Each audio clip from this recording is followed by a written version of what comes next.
Olá, senhoras e senhores ouvintes, estamos iniciando mais um NovoCast, o podcast do Partido Novo em Mato Grosso. Aqui ao meu lado tenho comigo o Marcelo Porto Carreiro, como colega de bancada, e nós estamos entrevistando hoje o Fredson e o Caeton, nossos candidatos a deputado estadual. Primeiro peço, Marcelo, apresente-se. Dê um bom dia aos nossos ouvintes. Bom dia, pessoal. Estamos aqui do Partido Novo, somos aqui um time muito unido, trabalhando para que o nosso partido e o nosso estado alcancem os objetivos principais da nossa campanha hoje, que é um estado honesto, um estado competente, com pessoas honestas. Esses dois rapazes que estão aqui conosco hoje são exemplos disso. Bom dia a todos. Fredson, apresente-se. Bom dia, Carlos. Bom dia, Marcelo. Bom dia aos amigos aí que estão nos acompanhando. Então, eu sou Fredson Dias, uma pessoa aí demonstrativamente, né? Mostrando que é de Sorriso, Mato Grosso, com essa alegria perfeita. E estamos aqui colocando o nome à disposição, mais uma vez, em uma campanha eleitoral. E dessa feita agora para deputado estadual, né? Graças a Deus tivemos a honra de ser convidado aí pelo nosso deputado Eliseu Nascimento, viemos conhecer o Novo e já estamos juntos aí há alguns meses, e até aqui agora, então, consolidou-se deputado estadual.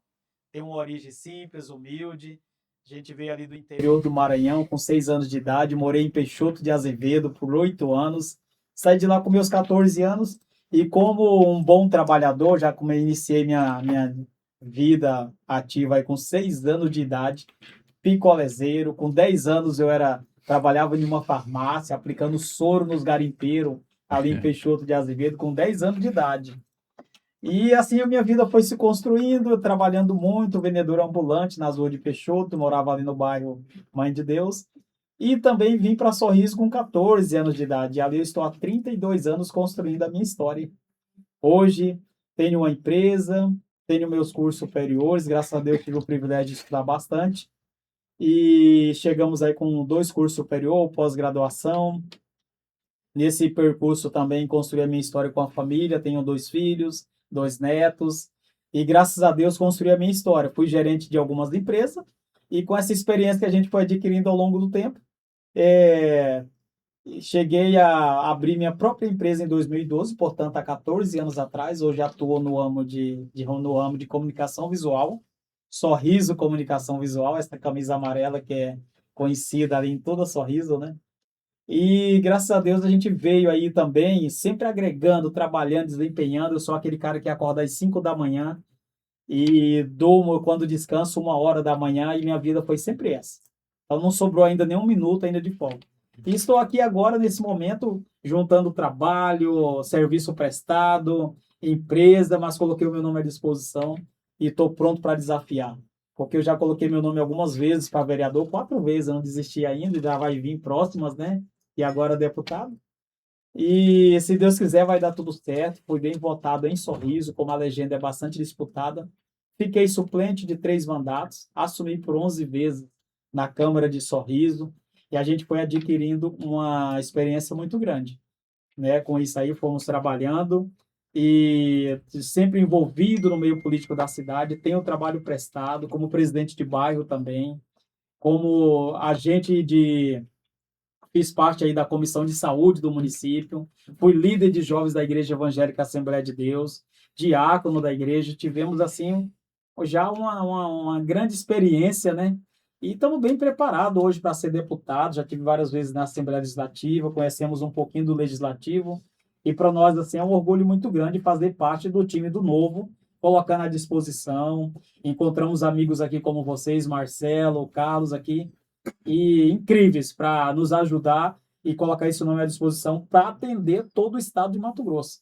Agora nós vamos para cima, vamos buscar uma eleição, vamos buscar renovação, vamos buscar prestar aquele trabalho municipalista, comunitário no meio da nossa sociedade. Esse é Fredson Dias, que está à disposição de todo o Mato Grosso.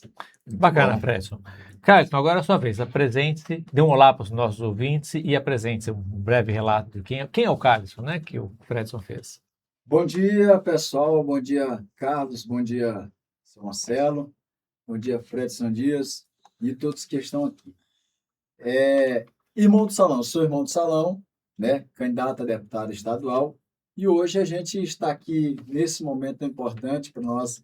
É uma alegria, uma satisfação muito imensa O Félix até relatou sobre algumas coisas que é muito importante.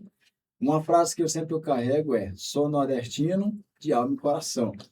E é isso. Bom dia, todos vocês estão aí. E vamos dar continuidade.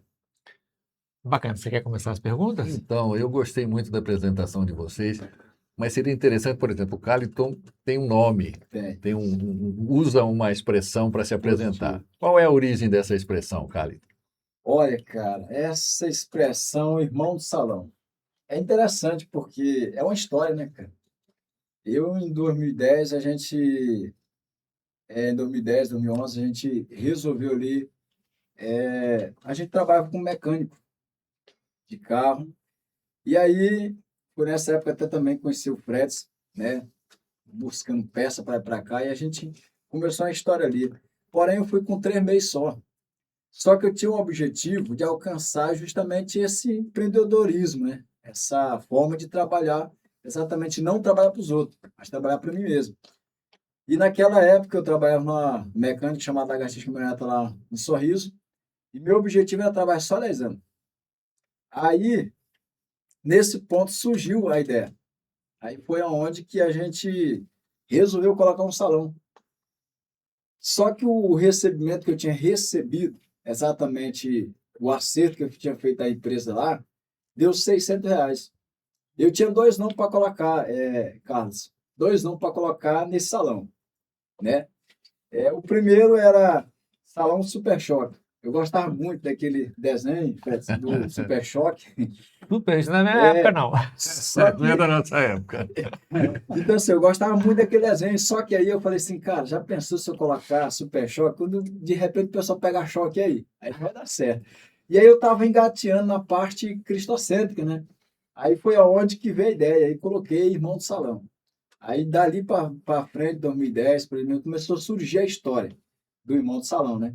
Então, inclusive lá é Salão do Irmão, e aí eu peguei como esse título para a gente, como a gente já tem mais conhecimento ali na região, então, há mais de 15 anos a gente está nessa peleja ali, e é importante eu frisar isso. Por quê? Porque é minha história, é um começo de história onde hoje eu estou estruturado, e é disso que surgiu o Irmão do Salão, entendeu? Então, Bacana. E você, Fred, como é que virou empresário? Conta aí pra gente a história da sua gráfica. Olha aí, Carlos, Marcelo. Como é que é o nome da gráfica? É Sorriso Comunicação Sorriso e Visual. Comunicação Visual. Lá em Sorriso, Mato Grosso. Aí eu carrego também o sorriso no rosto, né? Nós temos muitos motivos para... E essa minha sugestão, assim, de empreendedorismo, na verdade, até meu pai fala assim, e eu noto que quando ele fala, ele até quer chorar, daí segura. Meu pai sempre fala, ele olha para mim, meu filho, você tinha 6 anos de idade, você falou que ia ser político, você ia ser vereador, prefeito. E Olha ele só. sempre lembra disso, né? Que ele veio querendo aí entrar na política, veio no meio, sempre ativo, sorridente, alegre, prestativo à nossa sociedade de Sorriso. E então eu fui, assim, muito para frente, muito ousado mesmo, nunca baixei a cabeça. Rapaz, eu tinha uma simplicidade, eu fui de comer gongo com farinha de pulba no Maranhão. desse jeito. É assim que nós vivíamos. Minha mãe lavandeira de Explica o roupas. que é gongo, O porque que é Gongo é aqueles gongo? gorrozinhos assim, branco, que vem no coco babaçu, desse tamanho assim, ó. Minha mãe ia quebrando o coco lá no Maranhão e já ia separando no potinho. Nós acordava cedo, ela levantava ali da quebradeira de coco, ia lá, fritava ele, é fritado numa banha do azeite do coco Isso. babaçu, joga uma farinha branca e serve o café da manhã para os filhos. Olha É só. assim que a gente sobrevive lá. Desse jeito. E graças a Deus, vim daquele Maranhão, e lembro até hoje que eu tinha uma calça, que era para ser uma calça normal. Uns 10 anos depois ela virou um short para mim, que eu cresci. Aí ela era vermelha, se tornou rosa. E foi assim. Mas graças a Deus, rapaz, com 6 anos de idade, eu desafiava ali no Peixoto, ali na Rua do Comércio, Avenida Brasil, Ministro César Causa, dava toda aquela rota ali, ó. E vendendo até cruzinha eu vendia, carregava num cabo de vassoura. Sempre fui do negócio. Foi no pico da época Foi. do garimpo, não foi? Foi no pico. Lá em 87 nós estávamos no Peixoto, na época que matava 20 e deixava 10 amarrado, né, por dia. E graças a Deus foi ali que eu fui, assim, ó, vendedor de geladinho, vendedor de picolé, engraxate. Aí minha tia tinha uma farmácia, ela via que eu era muito para frente mesmo, eu era espoleta.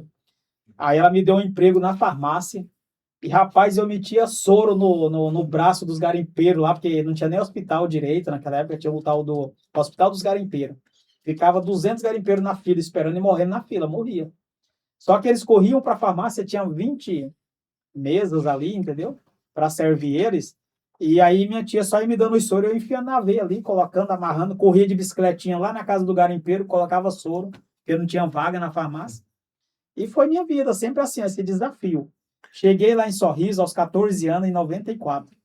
E já ganhei um emprego de lavador de peça agrícola. Pegava cada peça e colocava no carrinho de mão, levava lá no lavador, lavava, caprichava.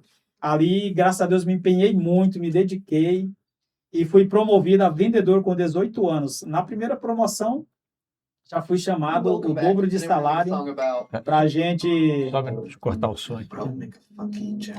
Fredson, eu vou fazer uma pergunta para os dois. Ah, O Partido Novo, ele tem um perfil, vamos dizer assim, social e político bastante particular. E vocês chegaram ao Partido Novo muito recentemente, foram muito bem-vindos, são muito queridos por Sim. nós, porque já se mostraram pessoas que têm esse perfil do Novo, de ser uma proposta que abrange uma série de princípios que são fundamentais para nós e que nós fizemos questão de mostrar para vocês em algumas oportunidades que a gente apresentou o partido para vocês, assim como vocês foram apresentados para nós. Como é que vocês veem o Partido Novo? Olha, o Partido Novo, a política, na verdade, ela teve aí uma mudança muito grande no nosso Brasil. Foi radical a mudança a partir de 2018, por aí. Ela ganhou crédito. Aí ficou aqueles políticos sem crédito e os novos que vêm ressurgindo com crédito. E os falsos também estão ficando para trás. E assim, nós que já estamos um pouco tempo na política, eu noto que existe ainda até os falsos no meio dos verdadeiros. E a população, o eleitor, está peneirando isso. Então, eu hoje, como um cidadão do bem, pai de família, cristão, empresário, um cara muito nervoso com o sistema, tá? E eu tenho colocado o meu nome à disposição, inclusive por revolta mesmo. Então, eu vejo que eu tenho o perfil do Novo, um partido sério. O nosso time hoje, que está a nível de município, estado e União, Brasil, são pessoas diferenciadas para a política. Então, isso tem nos feito entender que realmente existe uma política séria. Que é algo que nos representa, que nos motiva. Eu falei, cara, eu vou para cima, eu vou para cima, eu vou com o Novo, é diferente. Então, hoje, eu já tive em alguns partidos, e o partido que incentiva, que dá apoio, que realmente defende, que tem critérios para entrar nele, que foi o que aconteceu comigo, é o que a gente está aí com o nome à disposição. O Novo é diferenciado. E, graças a Deus, é um partido que faz a diferença. Intervalo comercial. Novocast é também cultura. Eis o gongo do Babaçu. Para quem não conhece, para os nossos telespectadores, eu não conhecia. Você é do Maranhão. Também. Você também é do Maranhão? Comeu gongo também. Comeu gongo também? Não. Também. Eu tenho uma pergunta a fazer sobre o Maranhão. Por que Pois tem não. tanto político ruim no Maranhão? Cara, Ó, com a lista, tá? Vai. O Então, estado... deixa eu interromper Deixa você eu- primeiro. Vamos ouvir Você. Tá, falar sobre o nosso partido. Hoje, o nosso partido, né? desculpa. Cara, como diz, é o seguinte, eu vejo hoje o Novo como uma esperança para o Brasil. Por quê?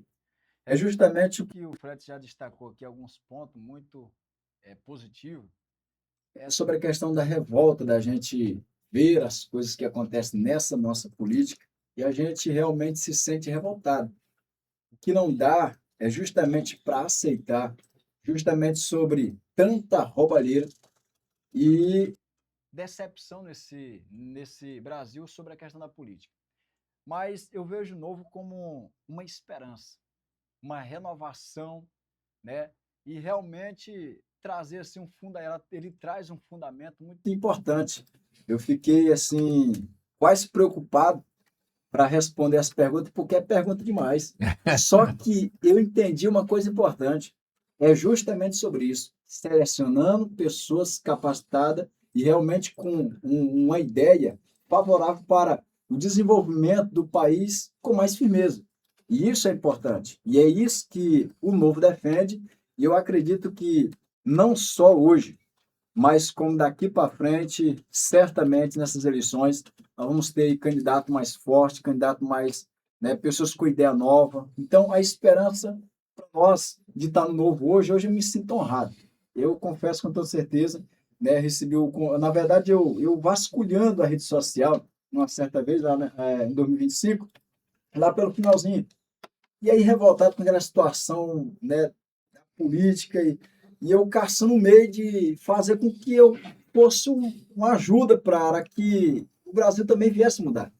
E aí, de repente, vi lá o Partido Novo.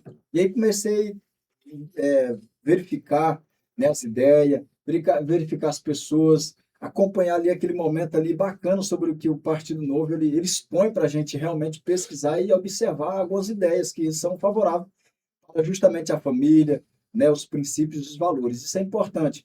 Então, foi isso, né? Naquele momento, quando eu vi, eu falei, cara, esse é o partido. Esse é o partido que a gente tem que abraçar. E Bacana. eu confesso, eu sou prematuro nessa questão política. Acompanho já há bastante tempo, mas eu sou muito prematuro. Tem algumas coisas que o Fred está aqui orientando, aqui por lá falando, e eu digo uma coisa para você: estou feliz e estou consciente, estou ciente de que o desafio ele sempre vem. Só que o propósito é muito maior do que o desafio. E é isso. Olha só, estamos aqui com dois candidatos, hoje candidatos, com um perfil diferente da aproximação com o Partido Novo, Carlos. É. O Fredson é uma pessoa que já tem uma origem política formada, fez essa análise do Novo como uma oportunidade de defender os pontos de vista que ele defende hoje, que ele aprendeu durante essa vida de político que ele já tem. E o nosso amigo aqui é um novo puro. É um novo que veio por vontade própria, está aqui conosco, mostrando esse perfil maravilhoso que é ter pessoas comprometidas com o futuro do país. Muito bem, E gostei percebo, muito. os dois empresários vieram do mesmo estado. Eu quero, porque eu não vou fugir da pergunta do Maranhão, não, tá? Porque essa pergunta do Maranhão é terrível, porque eu só consigo pensar, é Zé Sarney, a Rosiana Sarney, tem um político no STF, um tal de Flávio Dino. Então, o que acontece lá que a gente tem esse problema político lá no Maranhão, que é um dos estados mais pobres? Eu acho que isso só não é mais pobre que o Alagoas. Pois É é. que- O que o Piauí também está. Mas acho que o Piauí é o terceiro, né? Eu acho. Acho que a sequência é Alagoas, Maranhão, Piauí. E se você examinar assim, quando você olha, Alagoas é terra de coronel dos Collor. Maranhão é terra de coronel. Agora trocou, tem um coronel do STF que está lá. Né? Como é que acontece esse troço lá? Como é que a gente muda isso? Porque na minha percepção isso é um pouco reflexo do Brasil, assim, reflete no Brasil. O Brasil é um pouco isso também, não é? Pois é. Cara, é outra coisa que me chama muita atenção, a incapacidade, não sei se insana, né, de pensar, cara, porque não é possível. Isso é preocupante. Eu, como do Nordeste, às vezes tem hora que eu olho assim e tem coisas que eu fico perguntando, mas como dizer justamente ou apoiar políticos que têm feito um desastre, principalmente no nosso grande Nordeste, que amo de coração. Nós temos coisas maravilhosíssimas, nós temos praia riquíssima. Só que, dentre essa questão política, nós somos saqueados. A verdade é essa. Por quê? Porque, observa só, quando a gente faz esse análise político, né, entre pessoas que realmente têm saqueado o próprio Nordeste, a gente observa que não tem como aceitar isso.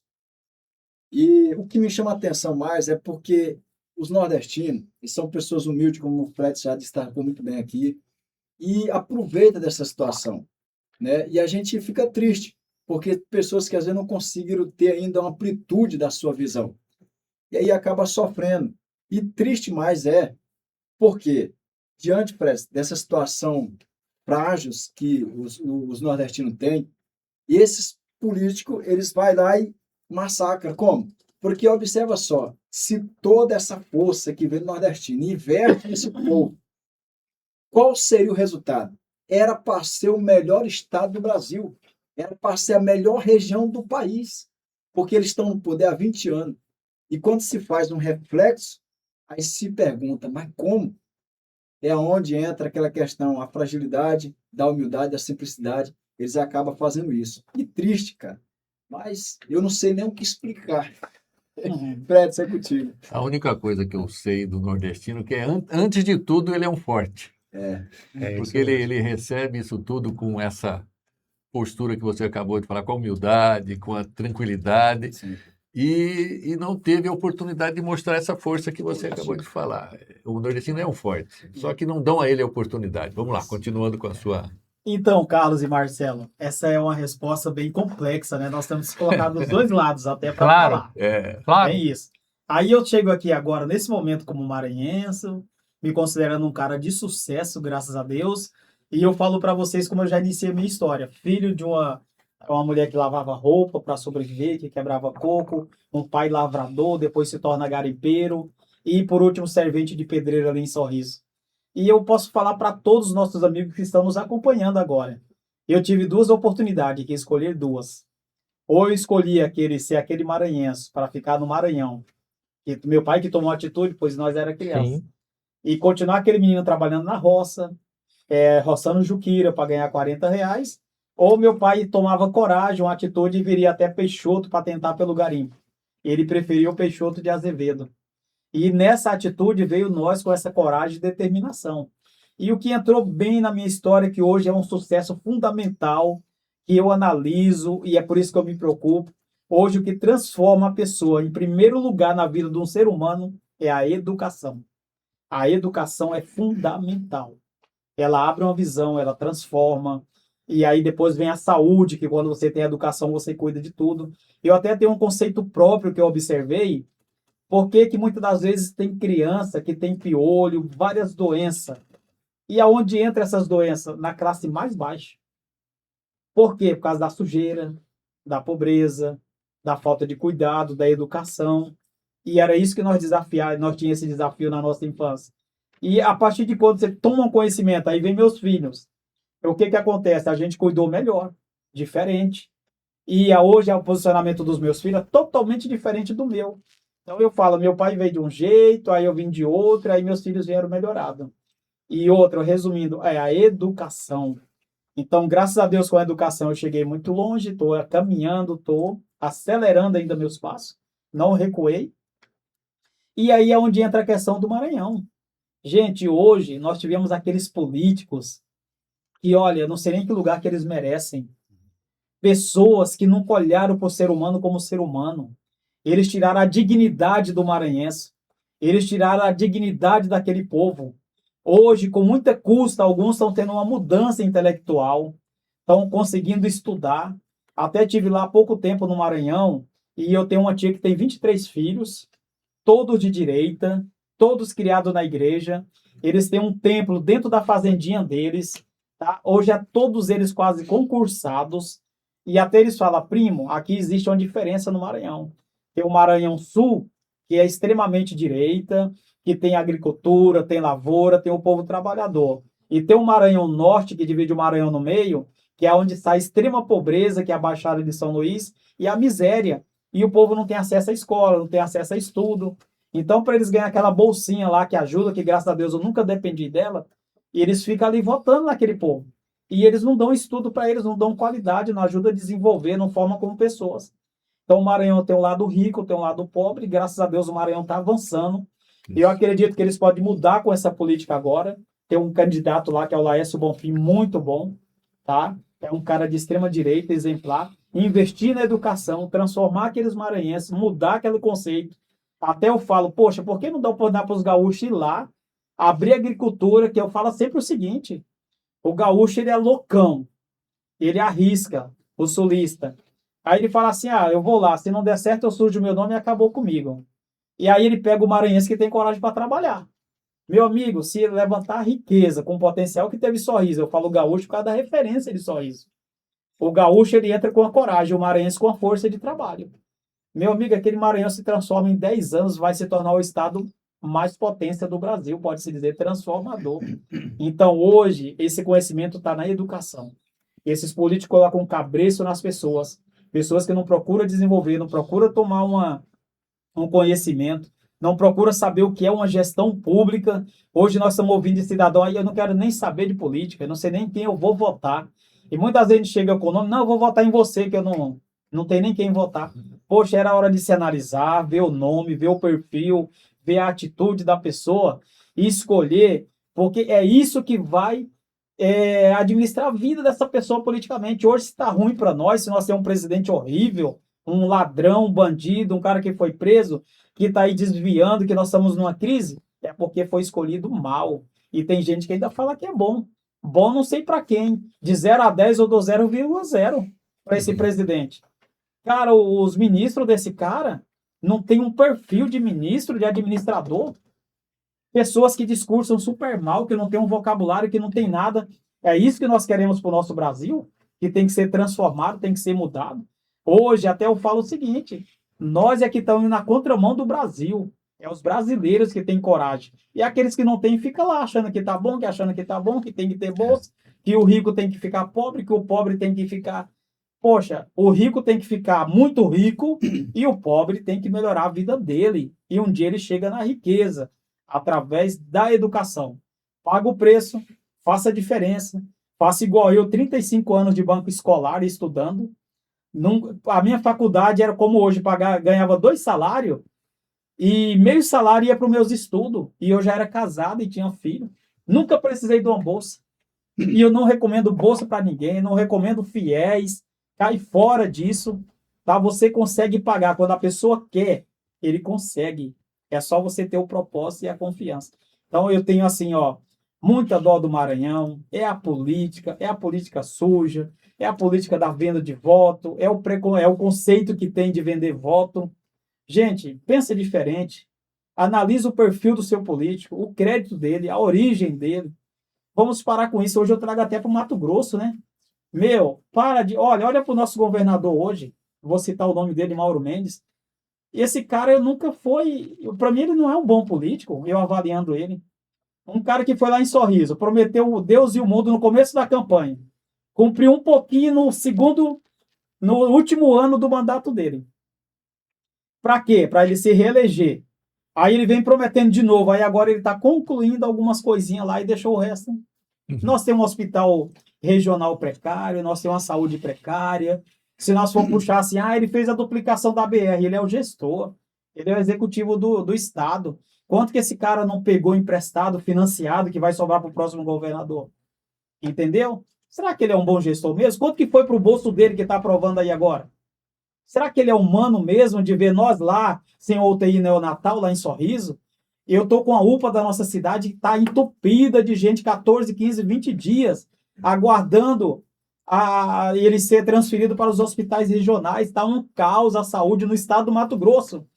Gente, eu fiquei sabendo uma vez que esse secretário de saúde nosso aqui foi em Sorriso, uma cidade hoje que é o maior produtor, que tem uma produção, que tem tudo. E o cara não vai lá saber como... Chega no hospital, vai ver. O hospital regional nosso hoje é um caos em Sorriso. Aí vem esses políticos aí falando que vou construir o hospital e não sei o que, tudo mentindo, tudo mentindo. Tem uns que já foi político, tá 20, 30 anos e nós estamos com o hospital lá caindo o telhado. Surge esse governador lá na primeira campanha dele, falando que ia melhorar o hospital regional. Eu estava junto, eu tenho foto. Eu estava junto com ele, eu era Mauro Mendes, eu acreditei nele. Cara, ele foi lá, investiu 10 milhões e 300 mil. Nós inauguramos a obra caótica. No primeiro mês caiu parte do gesso em cima dos pacientes. A chuva continuou, caiu o telhado. A chuva alagou. Sabe o que aconteceu? Interditaram até hoje 48 leitos dentro daquele hospital. Hoje nós temos um déficit de 152 funcionários. E aí eles interditaram, eu fui lá fazer uma visita, entrei pelos corredores lá onde era a ala nova, a água dava na minha canela, quase tinha que tirar o sapato para entrar dentro do hospital. E aonde era a sala nova, os leitos, virou depósito. E outra, tudo interditado. E não tem coragem de um deputado lá, não foi mais governador nem nada. Um secretário de Estado que parece que colocou o nome à disposição para deputado estadual. Gente, você não tem capacidade de atender a demanda do Estado na saúde, que é o foco dele. Então, assim, eu não... Hoje, meu conceito para Mauro Mendes, não vou votar para Senado, não tem a minha admiração, porque não existe político bom, você tem que avaliar a economia do seu município, do seu estado, o potencial e o que está sendo feito com isso. Porque hoje o que as pessoas têm que olhar, no meu caso, quanto Sorriso arrecada? A terceira economia do estado. 1 bilhão e 100 milhões vai ser arrecadado. E aí esse prefeito é bom? É horrível, porque a nossa sociedade está precisando. Tá? Aí você vê um evento lá que se gasta 4 milhões para cuidar de cavalo, para o evento do cavalo, tantos milhões para o GAF, tantos milhões para um festival de pesca. Eu sei qual que é o destino disso. Eu vou avaliar como bom? Não vou. Não vou. Vou avaliar o Mauro Mendes como bom? Não, ele teve mais que a obrigação dele porque nós temos o FETAB, que é da nossa agricultura. Sorriso hoje é o maior produtor do grão, nós produzimos mais do que a França, mais do que um país, o próprio Sorriso. Mato Grosso, gente, o que mais gera receita hoje é a agricultura. E olha só a situação que está isso. Aí, fez asfalto aqui, fez asfalto ali, em parceria com a associação tal, produtor tal, mas tem um monte de financiamento por trás. Cadê as casas, que é a origem do FETAB? Cadê a habitação? Sorriso tem um déficit de quase 20 mil habitação, um aluguel mais caro do Brasil, uma economia nossa que eu tô lá há 32 anos e, poxa, parece que eu tô passando fome junto com o povo. Eu tenho até com medo, tem hora que dá um desespero, uma angústia. Eu falo, cara, eu vou entrar nessa política. Nem que nós vamos começar a vender lote barato, ajudar a construir para as pessoas que não têm. Nós temos que trazer o resultado do FETAB.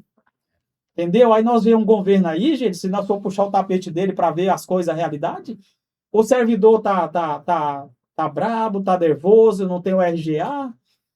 Se nós for puxar a saúde, não tá boa, não tá boa. Nunca foi boa nesse governo. Tá? Porque a gente vê pessoas morrendo no hospital, nas UTI. Você conversa com o médico, com o enfermeiro. Falta, nós sofremos aqui para manter isso, nós sofremos para organizar aqui dentro. Ninguém dá moral. Você entra naqueles hospitais, todo mundo reclamando, os servidores e o governador fazendo politicagem. Então, pessoal, mão na cabeça, consciência, pensa bem no seu voto.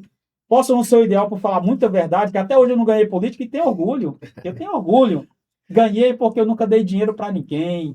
Nunca gastei 1 milhão para ser vereador, nunca gastei 400 mil. Já pensou eu comprar minha vaga de trabalho? Já pensou um funcionário trazer o currículo dele? Fred, me dá emprego, eu te dou 100 mil reais. Já pensou? E aí você pega, vai lá, vende seu voto por 100, 200 e vai receber isso aí que está acontecendo. Uma saúde que não tem qualidade, sofrimento. A educação nossa, gente, está a caminho da precariedade. Aonde já se viu, tinha tabuada, tabuada, 2 mais 2, 4, com 9 anos, 10. Hoje a criança não pode ter tabuada por causa do psicológico. A minha professora me colocou, 4 anos, eu tive uma professora, Ivana Maria de Jesus, em Peixoto. Eu bagunçava na sala, ela me colocava de joelho para fazer caligrafia. Olha o resultado da minha letra. Hoje diz que não pode fazer caligrafia. Eu fui pedir para dar caligrafia para meus filhos. Disse que não pode, que abala o psicológico, não sei o quê. Tá cheio de menino burro. Estão formando burro. Que resultado vai ter nossa sociedade? Quem vai ser os bons daqui 3, 4, 5 anos daqui para frente? Tá horrível a educação, tá horrível. Eu falo com professores, gente, tá formando professor à distância. Os professores não estão preparados para a sala de aula. Eu tenho casa, assim, em Sorriso, que se vocês verem, zero. Cátia, eu queria ouvir você sobre o que você enxerga dos problemas da política em Mato Grosso e como a nossa política não virá o que acontece no Maranhão. Como a gente faz para ter um processo de desenvolvimento, o Estado melhorar, porque nós estamos discutindo aqui candidatos a deputado estadual. O que você acha que é viável de fazer? O que você acha que é importante e o que é viável de fazer? Olha só, boa pergunta, né? Boa pergunta. O que nós achamos justamente que deve melhorar Mato Grosso? É bem verdade que uma das coisas que eu sempre toco na tecla e falo com muita certeza é que Mato Grosso é um estado muito maravilhoso, cara. A arrecadação de Mato Grosso é extraordinária, né? Mas para melhorar, exatamente precisa, eu acho que de efetividade naquilo que já tem. Porque nós temos aí o programa MT Desenvolve, que é um dos programas bacana demais do estado de Mato Grosso. Só que isso na prática não é realizado. Existe na teórica lá, existe na letra lá, só que quando você parte para a prática, não dá certo. Não dá. Por quê? Primeiro, você pega um empreendedor.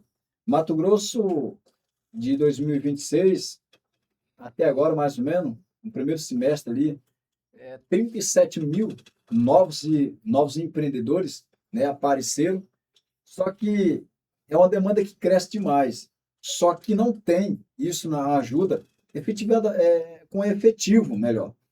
Então é o seguinte, abre-se o e-mail, aí eu desafio você que está aí abrindo o e-mail agora, eu desafio você que está abrindo agora o e-mail aí, vai daqui 6 meses, não vamos botar 3 meses não, que o certo lá disse que ia ter 3 meses.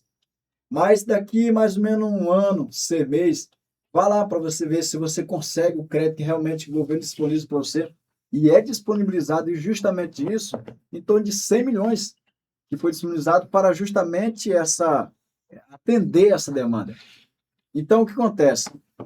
Para melhorar justamente sobre isso, é necessário que esses programas sejam fiscalizados com mais eficiência, seja realmente tocado pelo o deputado que pode fiscalizar isso aí, ver como é que está a situação, ver como é que está andando, e para que isso realmente se efetive na vida normal do empreendedor. Eu admiro muito, Carlos, seu Marcelo, que o microempreendedor, ele tem essa oportunidade de abrir a empresa.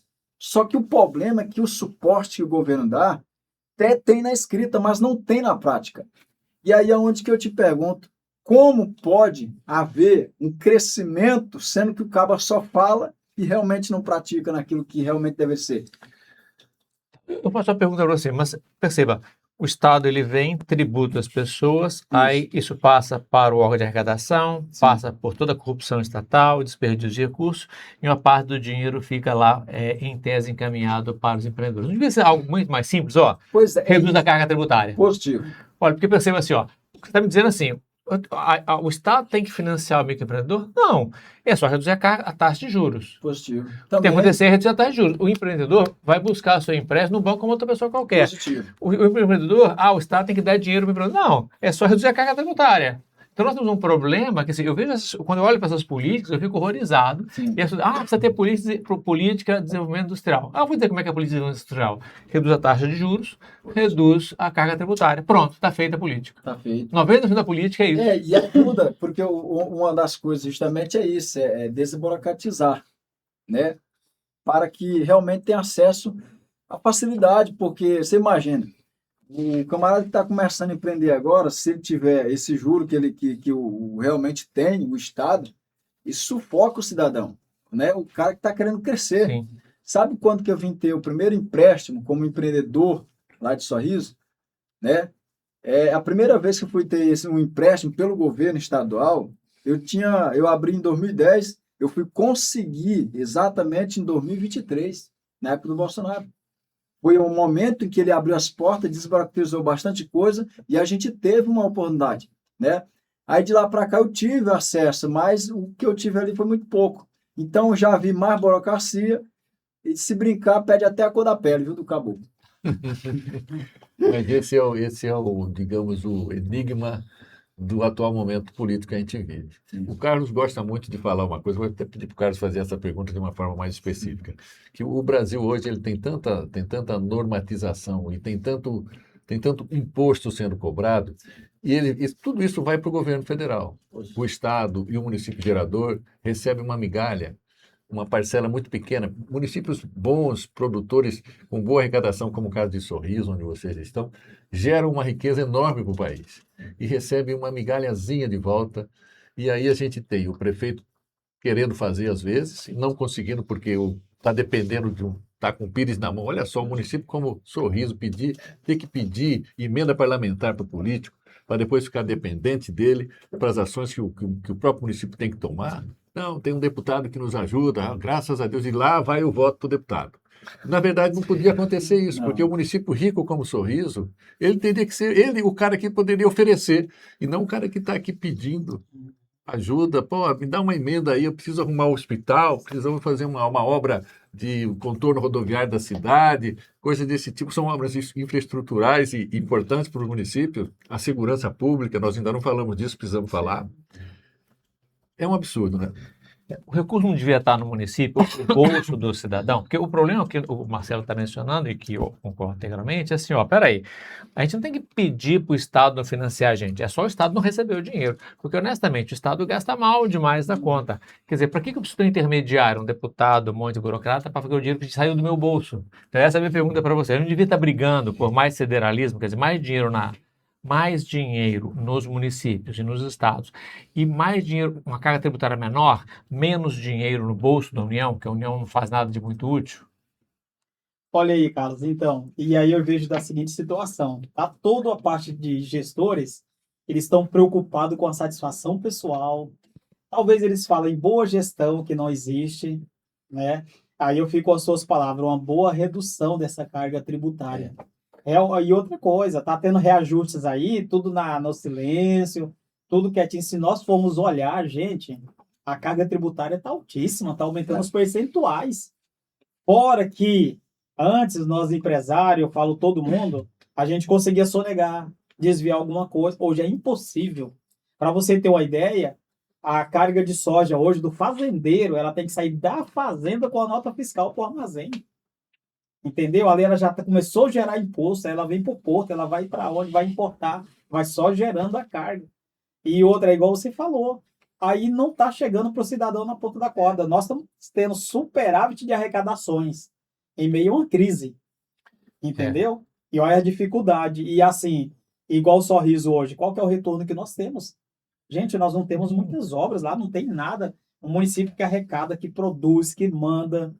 Nós não temos uma agroindústria forte, é o que nós precisávamos, né? Então, assim, está faltando gestores diferentes. Está precisando o povo escolher, ver esse potencial que nós temos, entendeu? Eu vi assim, volta e meia tem um político que fala assim, não, o problema é gestão, tem que ter um gestor competente, eficiente. Eu acho que é o seguinte, ó, você vai fazer o seguinte, é cortar as pernas do Estado. O Estado, ele é grande demais, ele faz demais e faz tudo que ele faz, ele mal. E o que ele faz de verdade é a corrupção. E eu queria que você mencionasse, quer dizer, na realidade, o problema nosso é gestão, ou é que a gente tem que cortar as pernas do Estado? Como é que você, vamos fechar uns órgãos públicos, mandar uns caras embora, cortar as políticas públicas e parar com esse monte de intermediário? O que você acha, Carlton? É uma boa pergunta justamente sobre isso, porque quando fala sobre a questão da corrupção, é triste, né, rapaz? Quando principalmente toca nesse assunto aí, parece que é uma sensação de ser roubado e que realmente é ser roubado, mas o mais terrível isso é que não há solução. E aí é onde que entra o problema. Cara, como solucionar esse problema? Aí é onde eu me deparo diante do eleitor e tento conversar com ele. Novas ideias, novas pessoas que têm realmente postura, observa o detalhe do perfil, como o Fred citou aqui, observa se o camarada realmente está pronto para poder seguir em frente e fazer diferente daquilo que já tem. O problema, sabe o que é, cara? Que eu olho assim, é que o caba já tem aquele histórico de corrupção. Incrível que o cara ganhou. Isso é que eu fico olhando assim, não é possível. E aí, meu amigo, é lamentável. Olha só, o Fredson, você falou agora do FETAB. O FETAB não é um imposto. O FETAB é uma contribuição, é uma coisa, parece ser voluntária, mas não é bem voluntária. Mas, na verdade, é um recurso que o governo arrecada, o Estado arrecada, que não passa por esse caminho todo, que vai até o governo federal e volta, uma parte. Não, esse vai para o Estado mesmo, o Estado que executa um planejamento da aplicação do FETAB, Fundo Estadual de Transporte e Habitação. Começou antigamente só como FET, se eu não me engano. Eu sou velho, sou da época fui funcionário público um tempo atrás. Então, de transporte, viu-se a possibilidade de aproveitá-lo melhor para a área da habitação, que é uma deficiência meio que crônica, não só de Mato Grosso, do país inteiro. Né? Mas a gente percebe que ele precisa ser mais bem fiscalizado. O produtor, essas regiões produtoras, são os grandes contribuintes do FETAB. Né? É praticamente o imposto para transportar o produto e ele paga em cima da tonelagem, se eu não me engano, é calculado o valor da contribuição em cima da FETAB para que a pessoa tenha um diferimento, né? Essa palavra, né, Carlos? É um diferimento, é um benefício na negociação das cargas, do imposto que ele tem que pagar.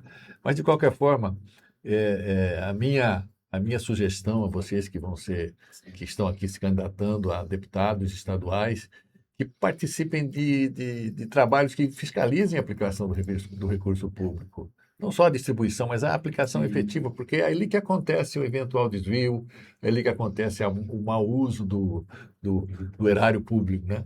que é a arrecadação do Estado e a disponibilidade disso para que seja colocado em prática. Como é que vocês pretendem atuar nessa área de acompanhamento da aplicação do recurso público aqui no Estado? Olha, Marcelão, isso aí é um trabalho intenso, né? Que deve ser feito Permanente. constantemente e permanente. Porque hoje, igual tu falou, é uma taxa ali, o FETAB, a nível de estado mesmo, né? Para habitação, estrada e essas coisas. Se nós formos olhar, nós tivemos praticamente zero de habitação. O Mato Grosso tem um déficit altíssimo, uma dificuldade enorme. Então, já não cumpriu o seu papel, né, da criação daquela taxa. Aí nós vamos para estradas, beleza, tá lá a estrada, rodovias, foram feitas várias. Mas eu pego ali, por exemplo, a região de Sorriso, ali que entra para Nova Biratã, Boa Esperança, aí alguns asfaltos. E quando o governador chegou lá em 6 meses para inaugurar, o asfalto Já esfarelou. tinha. Hoje estão lá refazendo o asfalto. Deteriorado. Esse dia eu passei aqui por dentro de Chapada para sair em Rosário. Tem uns trechos que é um caos, tá puro buraco. Aí, assim, o que que adianta também dizer, fizemos o asfalto, mas que com condição, qualidade, entendeu? Então, assim, ó, é um recurso, hoje é altíssimo esse FETAB, o recolhimento Arrecadação. dele, mas, assim, investimento pouco. É por isso que eu falo, mas fez asfalto, tem asfalto para cá, tem asfalto para lá. Gente, aonde nós vemos que saiu esse asfalto aí, os comentários aqui tá horrível. Tem uns meninos aqui da região, aqui noroeste, aqui, que, olha, não tem nem condição o asfalto lá. Então você imagina, poxa, está trabalhando, é com eficiência, é com qualidade que o dinheiro foi. E vou ser bem claro, o dinheiro que o político mais gosta de trabalhar é asfalto. É obras assim dessa forma, porque é onde ele enche o caixa dele. É onde consegue dar mais lucro. Então, assim, ó, poxa, vamos fazer, mas vamos fazer com qualidade, vamos lá fiscalizar. O deputado sai do gabinete, vai para a rua, vai para a estrada, vai para o interior, seja um deputado municipalista, né? É igual eu falei antes, assim, eu tenho 14 anos na minha empresa e agora que preparei minha sala para poder sentar na minha sala. Comprei as cadeiras essa semana para receber alguém na minha sala. Por quê? Porque eu fico o dia todinho, ó, acelerado, loucão. E é igual eu falo, poxa, se eu for um deputado, chegar lá, eu não vou ser um deputado de gabinete, eu vou ser um deputado de rua, de povo, de trabalho. Então, assim, eu não me acomodo, né? E você, meu amigo? Rapaz, a verdade é que Carliton. não dá para aceitar essa história de fachada, né? Porque o que que se vende? Se vende uma coisa que está tudo tranquilo, mas é igual fachada de empresa. Você pode ver que fachada de empresa, de início, é tudo lindo. E parece que só posta aquilo que é top. Mas quando você olha para o telhado, tem telha quebrada, é emendado. Então você começa a ver os defeitos. E é nesse ponto que a gente não pode aceitar. Não adianta vir com fachada que a gente vai correr atrás, a gente vai lutar, vai batalhar, vai justamente tentar fazer dar certo aquilo que já está dando certo, né? E tentar criar coisas novas para poder realmente atender a população. E se tem uma coisa que eu não consigo aceitar, rapaz, é justamente isso. Porque nós temos aí 25 cadeiras, né, no estado. Então, é 25 pessoas ali que pode estar... 24, é isso? 24, 25 exatamente. candidatos para o Positivo. partido, que é um a mais, 24 essa é a conta. Sim, exatamente, perdão aí. Né? Então é o seguinte, é nesse ponto, 24 cadeiras e 24 deputados ali, daria justamente para correr atrás, fiscalizar, porque assim, não adianta viver só de fachada. Não adianta, porque a população sabe, a população conhece, atende um e outros não. Então, realmente, não consigo aceitar isso. O papel do político no mundo que nós estamos vivendo hoje, com essa facilidade que é você ter acesso à informação, tem a inteligência artificial para ajudar, tem toda uma estrutura, vamos dizer assim, tecnológica hoje que facilita a ação da fiscalização. Então, eu sempre costumo dizer, e vou comentar com vocês, vou sugerir a vocês, que no papel de deputados estaduais, vocês, com verbas que sejam passíveis ou possíveis de ser destinadas a obras públicas, não se limitem a fazer a cessão daquele recurso para uma obra, ou para um estado, ou para um município. Acompanhe essa obra, sabe? Todo projeto ele é desenvolvido tecnicamente, tem como você checar se aquele asfalto é o asfalto que foi projetado para ser colocado ali, se a altura da base, da subbase, que são as camadas de construção que vem embaixo da rodovia, se elas estão sendo colocadas com o material que foi determinado pela análise do solo que foi colocado ali. O projeto da construção de um hospital também tem toda a estrutura dele, você tem acesso a isso, coloque na sua equipe um profissional competente. Essa é, aliás, uma das bandeiras do nosso partido, né, Carlos? as assessorias de vocês têm que ser montadas e construídas com pessoas competentes que possam dar esse respaldo para vocês. Se você chegar lá e falar, não, isso aqui, o recurso que eu destinei para essa obra está sendo aplicado errado. Eu mesmo vou denunciar, porque eu dei o recurso para ser bem aplicado. Doei, não, você não dá o recurso. Aliás, o político não é dono do recurso. Não. Ele é um repassador e tem que ter critérios para fazer esses repasses. É isso aí é um recado que eu dou para vocês. Peço que vocês considerem isso como uma Um conselho. Bom, Nós falamos muito de obra, mas na realidade, assim, a maior parte do orçamento não é para isso, né? Não é para obra. E a impressão que eu tenho é que, na realidade, qualquer área que você for no Estado é extremamente ineficiente. Se a gente for na saúde, na educação, vai? Educação que você falou que é muito importante. Os professores hoje estão dando as matérias? Eles estão cumprindo a carga horária e dando as matérias e sendo eficientes no objetivo deles, que é ensinar o aluno? Quer dizer, quando terminou o ano, o aluno saiu na condição lá ruim e agora ele aprendeu alguma coisa, ele aprendeu de verdade. Então você perceba, o problema de eficiência do Estado é muito mais do que o problema de obra, que inclusive é do recurso orçamentário, nem é a parte maior. É. O governador gosta o atual governador e o anterior gosta de dizer que construíram um hospital, mas não adianta construir um hospital. O cara do hospital não é o prédio, o cara do hospital é aquela gente funcionando ali, é colocar gente operando, é pagar os custos falou da operacionais. deficiência da mão de obra, Então, né? aí a minha pergunta é, em relação a essas, porque você mencionou a questão de obras, mas eu queria que vocês mencionassem sobre essa questão da atuação do Estado como um todo, quer dizer, olha, que outras áreas a gente precisa atuar, segurança, que é uma área importante, que a gente não tem segurança aqui, educação, saúde, são as 3 áreas que são as mais críticas, na realidade, não é obras, são as 3 áreas mais críticas, que na minha percepção, a atuação do Estado é absolutamente deficitária. E eu queria que vocês mencionassem o que vocês entendem, o que vocês acham dessa atuação que o Estado tem tido e como é que a gente pode melhorar, o que vocês podem contribuir a melhorar nessas 3 áreas. Quem quer começar? Vou perguntar primeiro para você. vai. Porque o Fred só falou mais na outra vez, começou primeiro. Agora eu vou perguntar para você, para judiar de você. Vai. Ah, tá. Segurança, saúde e educação. Saúde e educação. Por que o Estado é tão ruim nessas áreas? O que precisa fazer que pode ser melhorado? Olha, eu acredito que dentro da possibilidade para que haja uma eficiência mais legal, mais produtiva, eu acredito muito assim na questão da supervalorização ou até mesmo da valorização do profissional que seja atuante, né? Você pega um profissional que é bem atuante na área, tanto da saúde quanto na parte da educação ali, você tem um resultado diferenciado. E, às vezes, eu fico analisando assim, por que o cidadão que é contratado pelo governo federal, por que ele pode atuar na área particular? Talvez não seria aí uma dificuldade até mesmo para ele atender exclusivamente aquilo lá, né? Se ele reclamasse do preço, investe um pouquinho mais nele, para justamente se exclusivizar só para o órgão público. É uma das coisas que muita gente pergunta, às vezes, quando chega no hospital. Olha, o médico lá, quando é no hospital particular, ele faz bem feito o serviço. Aí, quando é no público, faz relaxadamente. Então, acho que tem que rever essa situação aí. Tinha que analisar. É claro que a falta de médico hoje, a falta de profissionais na área da saúde é terrível, né? Inclusive, uma pessoa, agora essa semana, nos procurou e justamente tocou nesse assunto, que já tem 2 anos esperando exame para resolver um problema na coluna, que ele não sabe como vai, né, fazer. Aí eu peguei o vídeo, fiz um vídeo com ela, nós temos no vereador lá, do Partido Novo lá em Sorriso, enviei para ele o vídeo, ele prometeu, se prontificou para correr atrás, inclusive enviou um áudio lá para a galera lá da saúde, né? Justamente para tentar resolver, solucionar esse problema aí.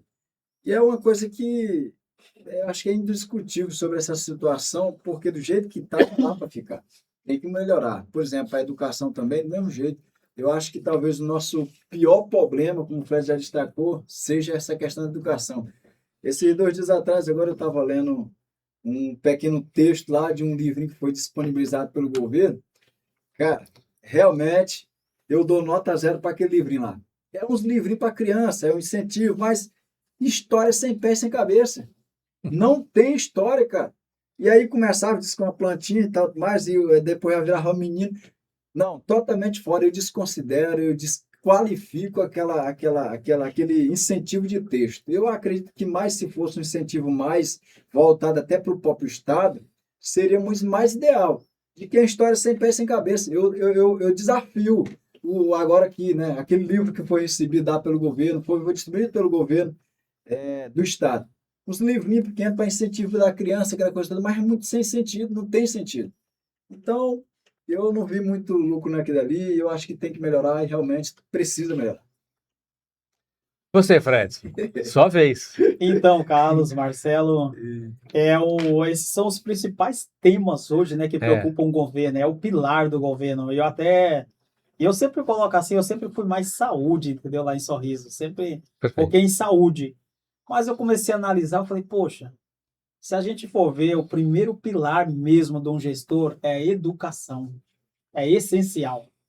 E outra, valorizar os nossos professores, o servidor da educação, porque ali está sendo formado a sequência dos demais profissionais. Aí vamos para a saúde, sai o profissional da educação que está formando o profissional da saúde, que está formando o profissional da segurança, que está dando uma qualidade de vida, e quando nós investimos em educação, que deve ser uma prioridade, nós estamos cuidando da segurança pública e nós estamos cuidando da saúde. Nós podemos aumentar o orçamento da educação e reduzir o da segurança. Eu tenho certeza, porque o cidadão bem formado, com um ótimo conceito de cidadão, que vive na sociedade, nós não vamos precisar de segurança para ele. E até observo o seguinte, quando nós temos nossos encontros de direita, com milhões, igual tivemos em Brasília, na Paulista, gente, quando nós deixamos aquele ambiente, não fica um policial lá cuidando de nós. Não precisa. Qual a diferença? Quando nós deixamos aquele ambiente, aquela multidão que tem ali de 2 milhões de pessoas, não fica um plásticozinho, um canudo de refri, uma lata de cerveja na rua. Não tem. Tivemos em Brasília, na Esplanada, olha, 2 milhões de pessoas e você não achar um lixo no meio da rua. Isso quer dizer pessoas de bom caráter, de boa índole, bem formadas, né? Que é esse o conceito. Então, a educação hoje é essencial. E estamos vendo aí que também na questão de educação, não é só formar um planejamento dentro de uma sala de aula, aquela pessoa ter um posicionamento dela pessoal, jogar ali no planejamento escolar e mandar o professor colocar. Vai ter que ser bem avaliado pela sociedade, pelo pastor, pelo padre, pelo empresário, porque está formando uns cidadãos muito ruins, uma qualidade de ensino muito ruim. Então, assim, e se investe mais em educação, no esporte. A criança que está estudando de manhã e for para o esporte à tarde, vai ser bem aproveitada. Nós temos hoje as escolas militares, cívico-militar, também, que é um orgulho, está aí, desempenhando, formando cidadão. Eu tenho a diferença hoje do menino que está na escola militar e do que está na escola pública normal. É totalmente diferente o comportamento, não tem nem comparação. Então, se precisa muito investir em educação e cuidar ao mesmo tempo da saúde hoje, que dá essa atenção. Temos que ter esse orçamento, o destino. É essencial hoje, é uma das partes essenciais. E também a segurança pública hoje, que nós temos a questão das facções. Só que se nós investir primeiro na educação e no esporte, nós vamos segurar aqui um pouquinho também na saúde e na segurança pública. A segurança pública hoje do Mato Grosso, discordo com o governador atual, que vem falar que está resolvido, que agora, bem no ano político, aí colocou meio mundo de alunos policiais, está sendo formado em vários setores do nosso estado, mas não é o suficiente para a nossa demanda. Nós estamos vendo como que as facções estão crescentes no nosso estado. Sorriso é um exemplo disso. Se tornamos a cidade mais violenta, a 7ª do Brasil, chegou a esse ponto. Tem hora que eu falo até, dou graças a Deus. Que bom. Pelo menos o governo foi lá e colocou mais policiais, mais viatura, abriu mais delegacias, mandou mais juízes. Nós temos o COPAE dentro de Sorriso hoje. Nós temos um helicóptero lá, que atende toda a região norte, é em Sorriso. Nós temos mais de 200 servidores de segurança pública. Isso para nós foi muito bom, mas nós continuamos lá tendo crime. O que está sendo feito para barrar isso, gente? Aí nós pegamos lá, criança com 14, 15 anos não pode trabalhar. Eu tenho orgulho de ter trabalhado com 6 anos, ter iniciado a minha carreira. E assim, eu dei emprego para mim de 13 anos de idade, eu falo isso com orgulho aí. Vem comigo dar o exemplo. Hoje, aquele meu sobrinho que eu dei emprego com 13, o meu filho que entrou lá com 10 anos e trabalhava igual gente grande, hoje ele é profissional, tem um estudo dele, está na igreja com 23 anos, está um menino lá exemplo, que todo mundo me dá elogios dele. O meu sobrinho hoje faz agronomia, trabalha no ramo agronômico, tá? E tá na igreja, tá lá com outro pensamento. Se eu tivesse deixado ele na rua lá com um pezão desse tamanho jogando bola o dia todo em cima de um asfalto e dando trabalho para a mãe dele, também não tinha um estudo, não estava nem aí. Mas o estudo e o trabalho fortalece a pessoa e o governo deve olhar assim, ó. Hoje eu penso, gente, educação. Pega lá hoje, coloca creche integral, 24 horas também, para os pais que estão trabalhando. A criança depois também vai para a escola, investe, sai de lá, vai para uma prática de esporte, programas sociais, entendeu? E outra, deixa a criança entrar no mercado de trabalho, vamos incentivar isso, porque nós vamos evitar esses meninos que estão no crime hoje lá, aquelas crianças que não tiveram oportunidade. Mas eu falo assim também, tem escolhas, tá? Aí fala, poxa, o Fred é cristão e pensa diferente da segurança pública. Olha, em Sorriso nós temos dezenas de igrejas, dezenas de empregos, não encontramos profissionais, oferta de emprego. Nós temos inúmeros cursos profissionalizantes que não preenchem as vagas, tá? O povo não quer curso, não quer ir, mas tem. Nós estamos tendo quase os 5S lá, SESI, SENAC, SENAI, está completando, tá? De treinamento. Nós temos inúmeros cursos profissionalizantes, inúmeras oportunidades. Na minha igreja tem centro de recuperação, um investimento milionário está lá, tá? Agora eu te falo o seguinte, meu amigo, por que escolheu o crime? Qual que é a opção? Onde ele está te levando? O destino é esse, ou cadeia ou o cemitério.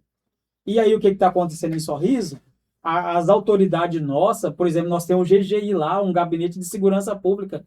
Ele senta ali de 15 em 15 dias, coronel, soldado, delegado, todo mundo, e ó, foca no trabalho. Só não está pior porque nossos profissionais da segurança estão focados. Mas nós precisamos reconhecer isso e investir mais na educação, para nós não investir muito em presídio, muito em armamento. Se nós aumentar a educação e melhorar o planejamento escolar, não é só colocar o aluno lá e deixar.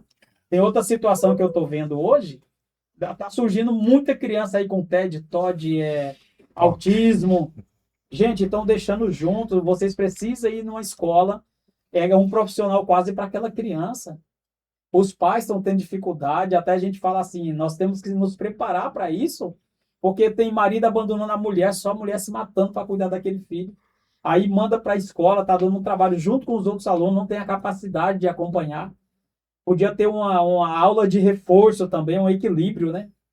E mesmo assim, isso está acontecendo de uma forma que não existe. Aonde que uma criança com aquele comportamento vai estudar com aquele que desempenha mais, que desenvolve mais? É impossível. Eu já vi isso várias vezes. Então, acho que tem que criar um programa diferenciado para que aquelas crianças que têm esse probleminha, que ele tenha um cuidado especial, que ele avance no desenvolvimento dele, que seja reconhecido o psicológico dele. Quando ele melhorar, ele vai graduando também e vai avançando. Exatamente. Isso nós devemos ter essa atenção. Entendeu? Então, olha, educação é essencial, deve ser olhado com mais carinho, o servidor, o professor. Aí nós vemos para a saúde. Saúde hoje em Sorriso não está boa a nível estadual. Eu tenho pessoas que estão 14 dias dentro da UPA lá, esperando ser chamado para a rede estadual e não sai. Sorriso nós temos uma UPA que está servindo de hospital.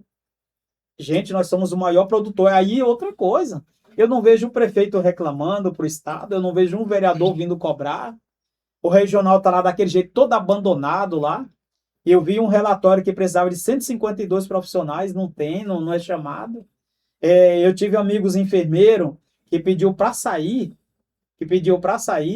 porque estava sobrecarregado, não aguentou, estava 12 anos dentro do hospital para 14, né? 12 para 14. E pediu para sair porque não aguentava. Ele saía do plantão dele, era chamado de novo e era pressionado a ficar. Não tinha. Então, assim, poxa, que saúde é essa que nós estamos tendo, que até o profissional está morrendo. Eu tenho amigos lá que é médico, que abandonaram e abriram clínica. Falou, Fred, eu não aguentava mais. Outra coisa, se é uma denúncia, o que vai ser, mas eu sei de profissionais que cuidam da parte da UTI, que o que acontece? O profissional está cansado, ele está quebrado, ele está sobrecarregado, exausto. Sim. Ele vai cuidar da UTI, ele cochila. E em determinado momento, aquele paciente, ele passa por uma crise lá na saúde dele. E ele precisa de imediato ser reanimado, na minha língua ali, né? Ser regulado os aparelhos, ser feito algum procedimento que o servidor cochilou, dormiu lá numa sala, descuidou, a pessoa vem a óbito. Aí do nada a família deixou lá, estava reagindo e tudo. O que que acontece? Vem a óbito. Por quê? Porque o profissional cochilou, ele estava cansado, ele estava quebrado, eu sei disso. Entendeu? A nossa estratégia política de planejamento, dia muito vem sendo substituída pela correção do que está errado, e não pela prevenção de não fazer errado, né? Tudo isso que você falou é uma constatação de que não existe planejamento. Exato, e outra, Você vai cadeia. tampar um buraco que já está aberto, tem que impedir que se abra o buraco. Eu acho também que existe um problema que é assim, são as expectativas impossíveis, né? As pessoas ficam esperando que, olha, que o Estado vai resolver um monte de coisa e que vai dar a ele coisa que o Estado tem capacidade de fazer.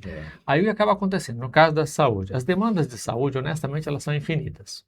Todo mundo quer resolver todos os problemas de saúde, mas o recurso é finito. O recurso sai de um bolso só, ele não sai de qualquer lugar, não tem recurso infinito para cuidar do problema da saúde. Então, como é que você resolve o problema? As demandas estão chegando lá.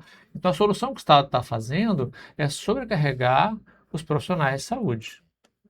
Né? Assim, agora, é claro que assim, a área de saúde tem um nível de eficiência baixo, né? A área da saúde é bastante ineficiente. Pode melhorar a eficiência da saúde, mas não tem como resolver o problema e resolver todos os problemas de saúde. Em algum momento tem que ter um corte. E significar um corte significa o seguinte, ó, ou o Estado decide que ele não vai fazer certas coisas e priorizar o que é importante, ou então o corte acontecerá por meio de filas. Então, como o Estado é incapaz de fazer o corte e dizer assim, olha, isso aqui, desculpa, eu não vou tratar isso aqui porque isso não é relevante para a saúde das pessoas. Eu não vou fazer isso aqui porque é prioritário cuidar da prevenção em vez de cuidar do tratamento. Só que se o Estado fizer isso, o Estado não tem coragem de fazer isso, e aí o que acontece de verdade? O Estado diz que não faz a prevenção, diz que vai fazer o tratamento, mas na realidade as pessoas morrem na fila.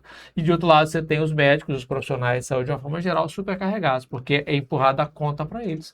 E para poder expandir a atividade, o Estado vai achatando os salários e o governo está fazendo cada vez mais para destruir a classe médica e a classe de Então, saúde. Né? aumenta a quantidade de médicos, mas de não médicos preparados para assumir essa função.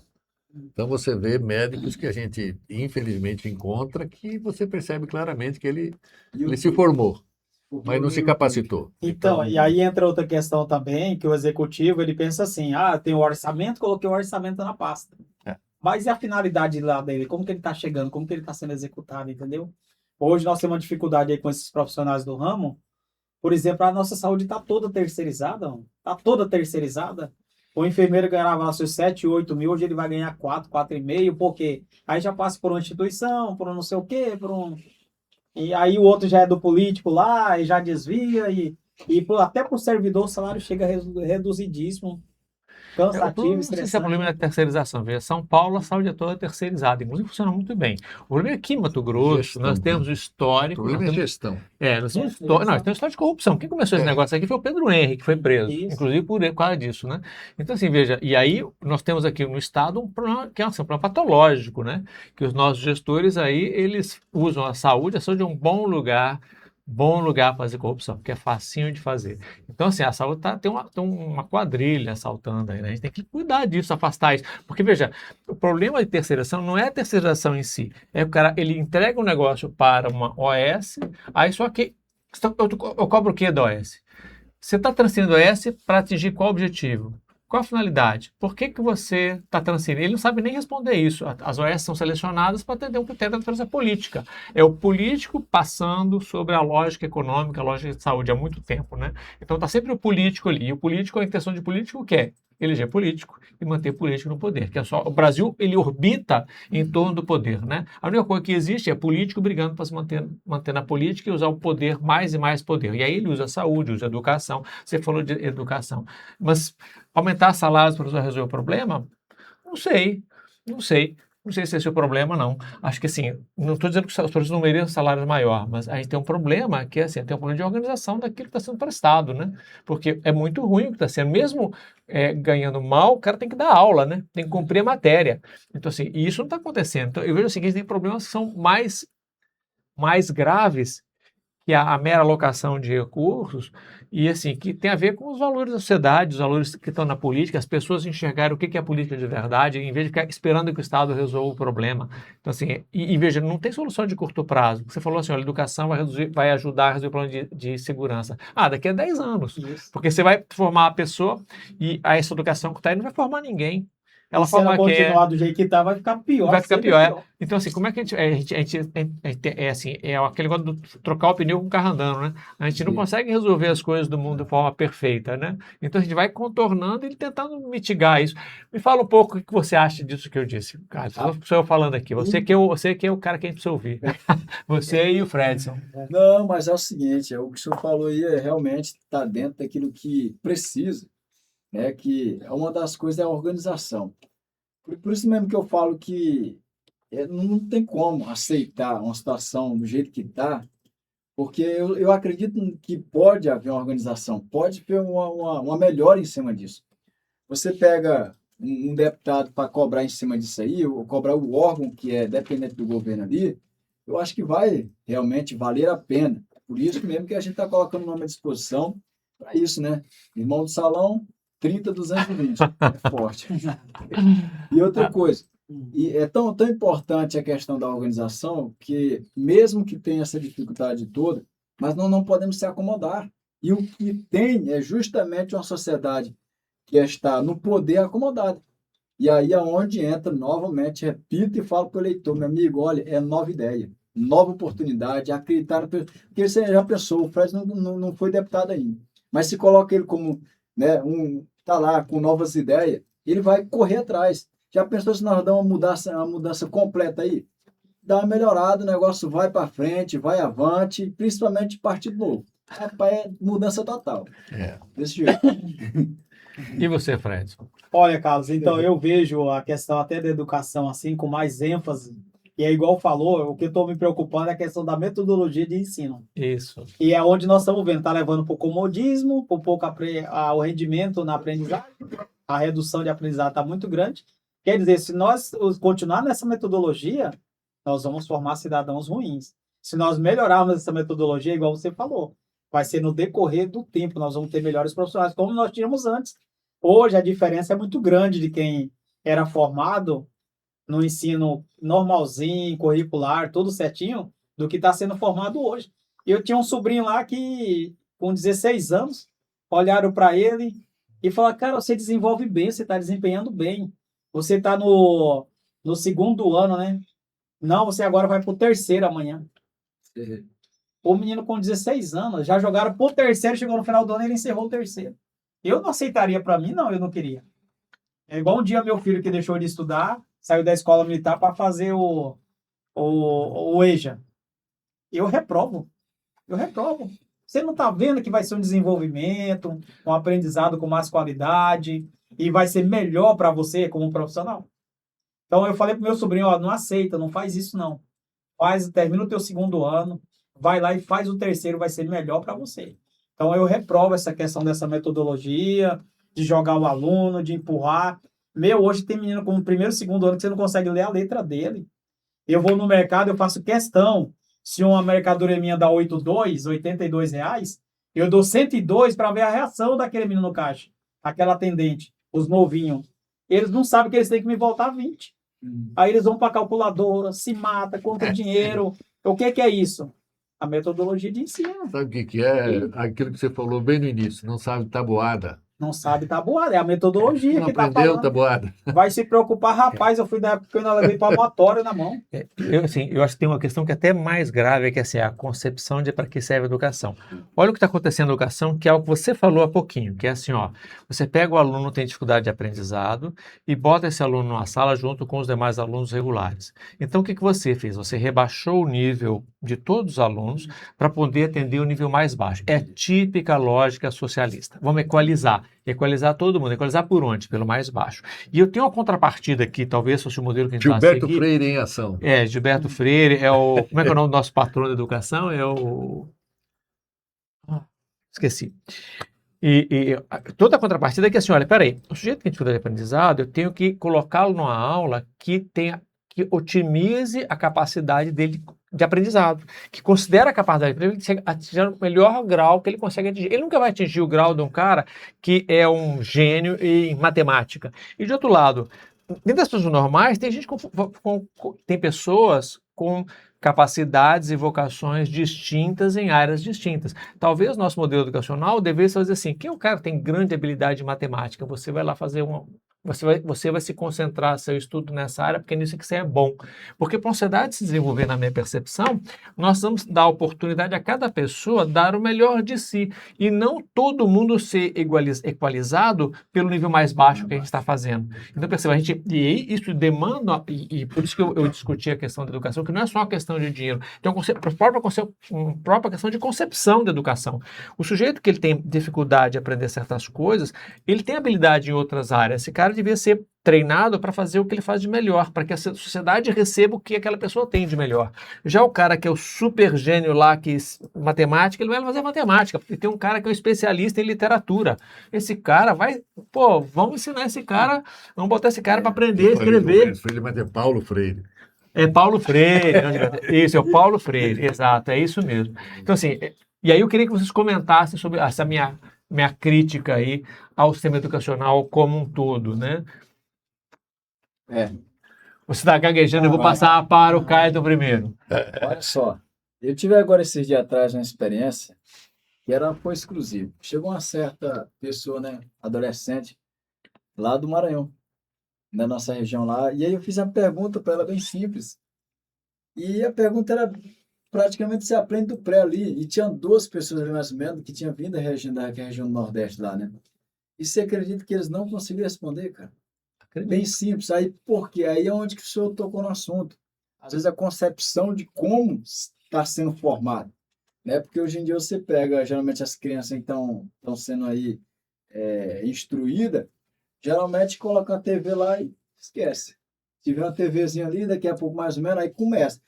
Graças a Deus, lá em casa, eu gosto de bater muito nessa tecla sobre essa questão aí. Meu filho, assim, vai para lá, não conversa. Tenta fazer o máximo possível para você aprender. Para quê? Para que no futuro você não tenha dificuldade realmente de desenvolver uma boa prova, desenvolver uma boa atividade, né, na escrita. Eu, particularmente, eu fui um cara ruim nessa parte aí. Na parte de escrita, assim, rapaz, penso que estava ruim. E é tanto assim que... só que na época, a gente tinha oportunidade. Só que quando eu fui aprender ali, naquela região do interior, foi muito desafio, cara.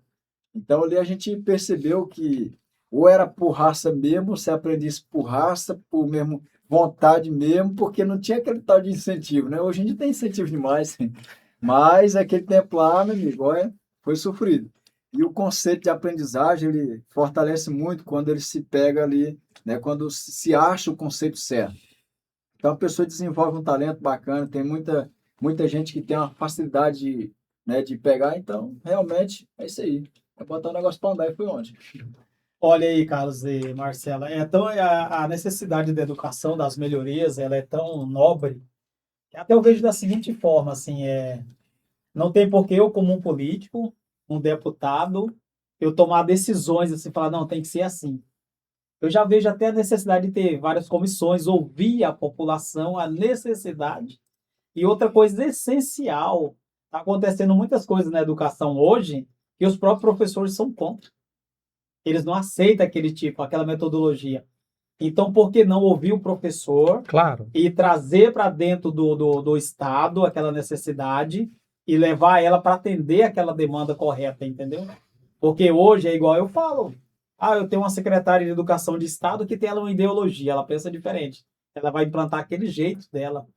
Gente, aquele jeito hoje, que ela não ouviu mais ninguém, ou aquele grupinho que está ali dentro, que jogou para lá, para aquele aluno, ela não forma aquele cidadão da forma que deve ser. E hoje nós temos um Estado gigantesco, com culturas diferentes. Entendeu? Aí o que nós temos que atender? Além do macro, nós temos que ver o micro também. A micro-região e trabalhar aquela cultura. Então, hoje, como político, como deputado, nós devemos ouvir a sociedade, as classes sociais, para nós chegar e também fazer esse tipo de implante no Estado, junto com o Executivo, sentar, dialogar, conversar e melhorar isso. Eu não posso aceitar uma educação da forma que está indo como político. eu tenho que questionar ela, por que disso? E eu converso com muitas professoras, diretora, e eu vejo hoje que as coisas estão sendo jogadas, é números, só querem números. E não é isso, eles também são contra isso. Quantidade Isso me não é preocupa. qualidade, né? Quantidade, não é qualidade. E isso, nós como políticos, nós devemos nos preocupar, não tá bom e pronto. O que nós podemos fazer para melhorar? Recurso tem, muito dinheiro tem disponível e está chegando de que forma? E outra, você não vê ninguém se falando em educação, em fiscalização, será que está tudo mil maravilha? Eu não vejo. Tem Sim. escola hoje que é um caos, né? É um caos e No final da década de 60, início da década de 70, acho que até um pouco antes, o Brasil, no final da Segunda Guerra Mundial, na década seguinte, nós éramos subdesenvolvidos. Estávamos classificados, como estavam vários outros países do mundo. De lá para cá, aí eu chego na Constituição de 1988, ou seja, dela para cá são 38 anos. Os países que estavam como nós, naquela época, como subdesenvolvidos, hoje estão todos desenvolvidos. Sabe por quê? Porque eles investiram fundamentalmente em educação. Enquanto nós mudamos todo o nosso conceito, todo o conceito mundial de educação, que nós somos uma exceção à regra. O Brasil é uma exceção à regra. Paulo Freire tornou o Brasil uma exceção à regra. O resto do mundo se desenvolveu. Nós ficamos subdesenvolvidos em educação. Nosso subdesenvolvimento em educação ele é permanente, ele foi mantido assim. Porque o próprio governo fala, o nosso presidente da República já declarou publicamente que ele não quer uma classe média. Ele não quer que as pessoas se tornem inteligentes, porque se ficarem inteligentes, param de votar nele. que ganha acima de 5 mil Então, reais. o subdesenvolvimento educacional do país é um programa de governo. É um programa, é um estudo a ser discutido muito. Assim. É. E hoje, sabe o que eu vi também? Onde eu estava analisando o estado de Santa Catarina. Ele é um estado que desde 1800 e pouquinho, ele só investiu em tecnologia e educação. Hoje é um estado diferenciado no Brasil, é outro país, na verdade, né? Não tem nem Olha, muita gente em termos de fala... tecnologia e educação. Vocês são do Nordeste, originalmente do Nordeste. Eu sou originalmente de São Paulo. Vim para cá com 7 anos. E de uma cidade do interior, minha mãe era moradora de fazenda, estudou até o 4º ano primário. Então, todos nós temos, de alguma forma, uma origem que passou por dificuldades. Mas o que esses governos que se implantaram aqui, de um tempo para cá, fez com o Nordeste é uma coisa que eu não admito, sabe? Ele manteve o Nordeste afastado do resto do país, porque é lá que ele se elege. Ele precisa manter aquela população dependente total, sem educação, uma educação melhor. Lógico que tem núcleos ali que aparecem como resultado. Tem ali cidades do Nordeste que são boas em educação. Mas a grande população que está no interior ainda do Nordeste vai ser mantida nessa condição. E não tem acesso adequado à educação. Né? Por quanto tempo eles necessitarem. Então, muita gente fala, mas o Nordeste, o pessoal do Nordeste não é tão competente. Não é, não. Ele está segurado ali, ele está escravizado ali, ele está impedido de se desenvolver. Sim. Esse último governo que nós tivemos de direita, que foi o do Bolsonaro, foi uma revolta da população. Nós não elegemos o Bolsonaro. Ele foi eleito por uma espécie de revolta da população contra o status quo que estávamos vivendo naquela época. E foi afastado do poder em 2022. Tivéssemos nós mantido a direita no poder, nós viríamos outro país hoje. Mas essa dependência que nós temos ainda de um governo que opta por manter a população subdesenvolvida é o resultado das eleições que a gente está tendo. O Lula mencionou aí que até 2 salários mínimos vota nele. Se ganhar mais que 6, não vota mais. Então, ninguém pode ganhar mais que 6 salários mínimos no Brasil, porque senão deixa de votar no Lula, né? Então, a gente precisa manter as pessoas na pobreza. Aliás, se o político ganha dinheiro com as pessoas na pobreza, é na pobreza que ele vai manter as pessoas, é o que acontece no Nordeste, na minha percepção. Até uma coisa muito importante sobre a questão do nordestino.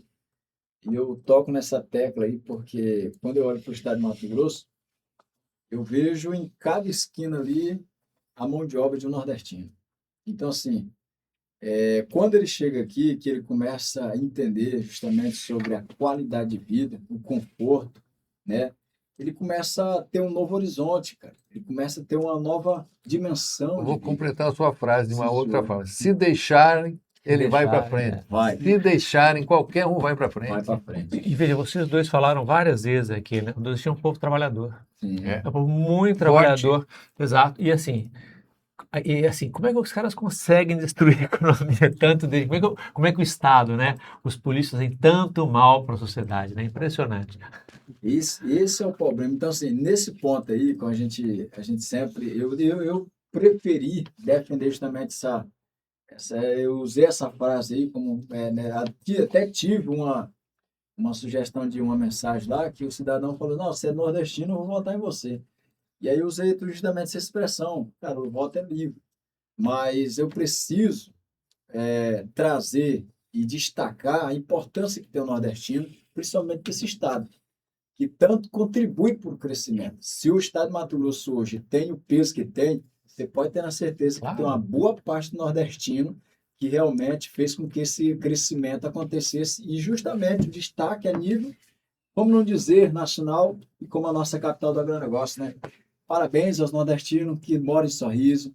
Olha, sempre eu peço a você, acredite em novas ideias, acredite que realmente tem alguém que possa falar para você, nordestino, você tem um valor extraordinário. É isso aí. Você só precisa um pouco Parar de votar no Lula. um pouco de mente mais brilhante, porque isso vai dar certo para todo mundo, É isso para todos mesmo. nós. Eu vou fazer uma provocação adicional sobre educação. A gente falou várias vezes, você mencionou vários comportamentos, vocês mencionaram vários comportamentos, que na realidade, eles, assim, e eu quero separar instrução de educação. Isso. Porque uma coisa que você vai na escola é você é instruído para fazer certas coisas, fazer certos cálculos, fórmula de Bhaskara, etc., como é que você escreve certas palavras, etc., e outra educação. Você chegar lá num lugar e não jogar, aprender que não joga lixo no chão.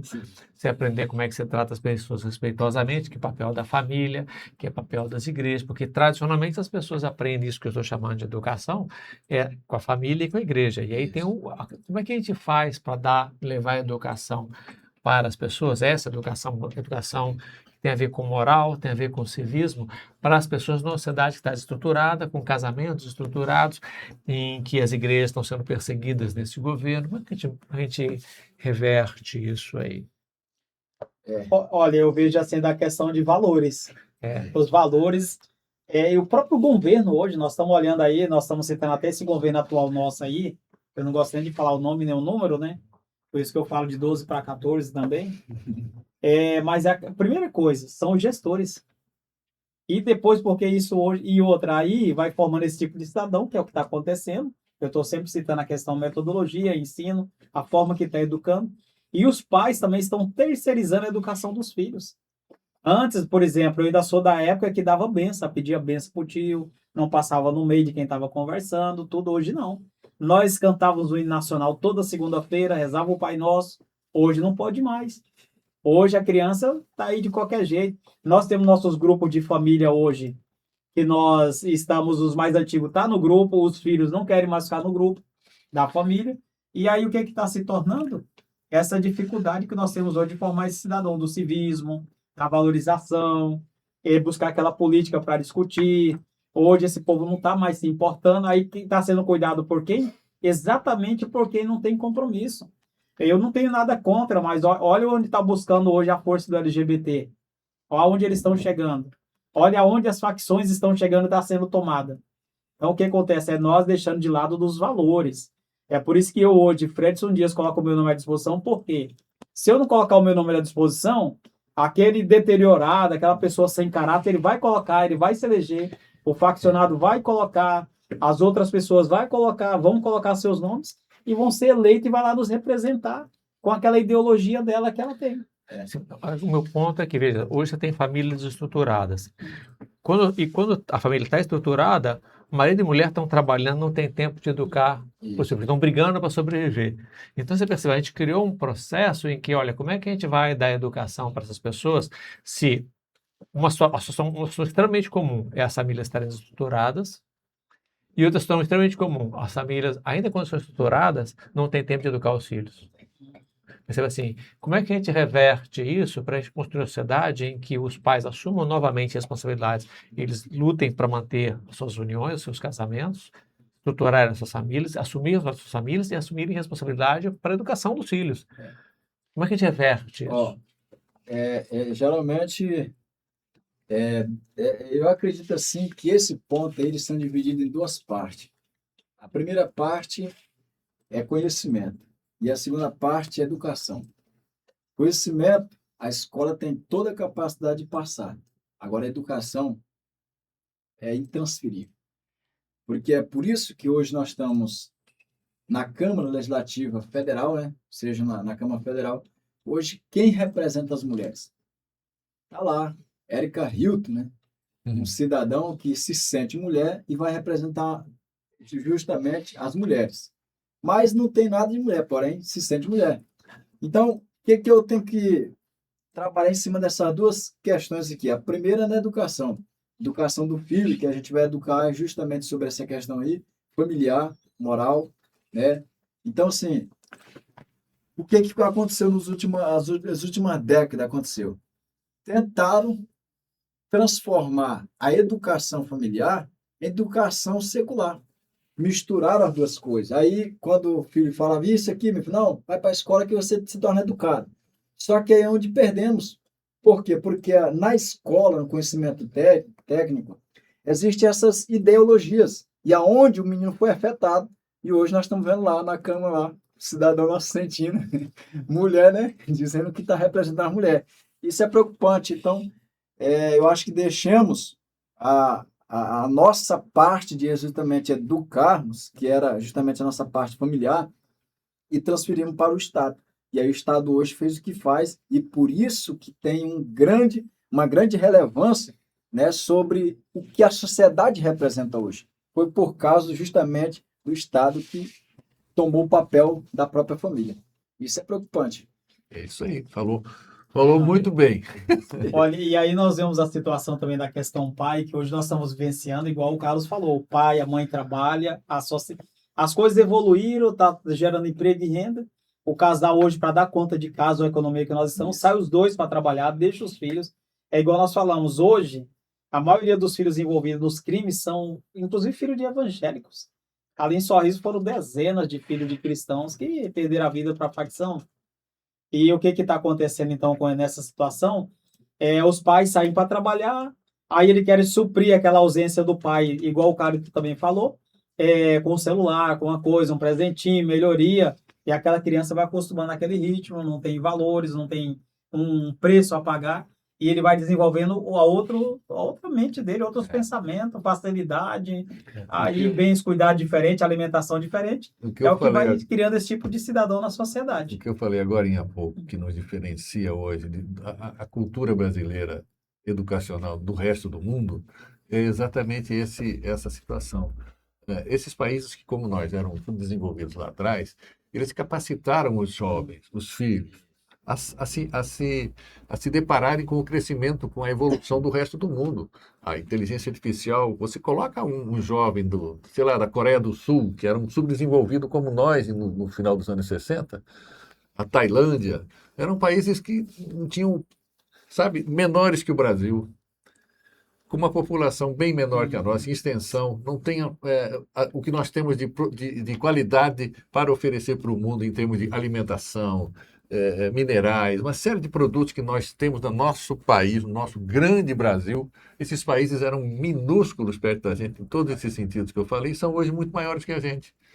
Por quê? Porque esses jovens que eles têm hoje são diferentes dos nossos que nós temos. Os nossos continuam aqueles mesmos dos anos 60. Sim. Eles não aprenderam nada, Mesmo com tanta evolução. mesmo com tanta evolução no mundo.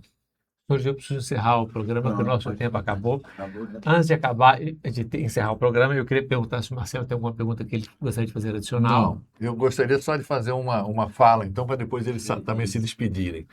Eu falei para vocês agora sobre o nordestino, antes de tudo, um grande, né? Essa frase, na verdade, é o sertanejo, antes de tudo, um forte.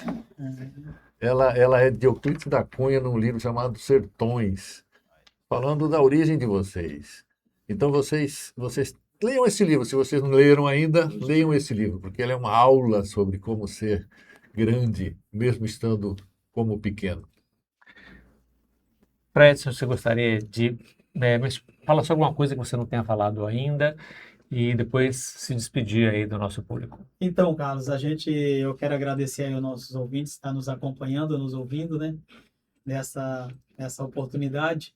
E dizer que o nosso nome está à disposição, pensando numa política nova, uma forma nova de administrar, com muita vontade. A gente entende que tem que se dedicar muito para a política. A política precisa muito de pessoas que estão encorajadas, que estão aí para desafiar mesmo, para o desafio, colocar o nome à disposição e ir para cima. A política, hoje eu fico olhando, as pessoas não estão se importando com a realidade, gente. Quando você vai na Assembleia Legislativa aqui do Mato Grosso, o plenário está vazio. Só está aparecendo lá dentro, lá na hora do discurso, aquele que está falando. Até os outros deputados estão lá nos gabinetes deles, para vocês verem que ponto que chega a nossa política. Aí nós estamos aí, cheio de problema na política, mas não tem a sociedade para fiscalizar. E se nós pedirmos quem ele votou há 4 anos atrás, ele não vai saber também. Não vai nem lembrar, são poucos que lembram. Então, assim, a gente coloca o nome à disposição. Eu tenho certeza que eu tenho muita coragem para trabalhar na política. Coloquei o meu nome e vai ser com muito orgulho. Vou fazer valer a pena, vou para campo, vou para os municípios e vamos para a luta. Eu quero agradecer aí a nossas lideranças do Novo, nossos coordenadores, toda essa equipe maravilhosa que está dando todo o apoio, todo o suporte. E nós colocamos o nome à disposição mesmo, foi para vencer. Junto com nossos demais colegas, temos 25 excelentes nomes. O Novo soube escolher muito bem um perfil gigantesco aí de pessoas que estão preparados para ser um gestor. Então, por que escolher os ruins? Por que escolher aqueles que têm mais dinheiro? Por que escolher aquele que tem poder? Nós temos deputado ali que tem 7 mandatos, gente. O cara deve estar só dormindo lá, só vai no jatinho para ir não sei aonde, lá no evento de gravatinha interno. Cadê o cara que está lá na estrada lá? Cadê o cara que está dentro do hospital? Cadê o cara que está ouvindo a sociedade, que foi da escola, que foi na comunidade, que foi na aldeia? Cadê esse político nosso? Ele vai aparecer agora aí na sua casa. E aí?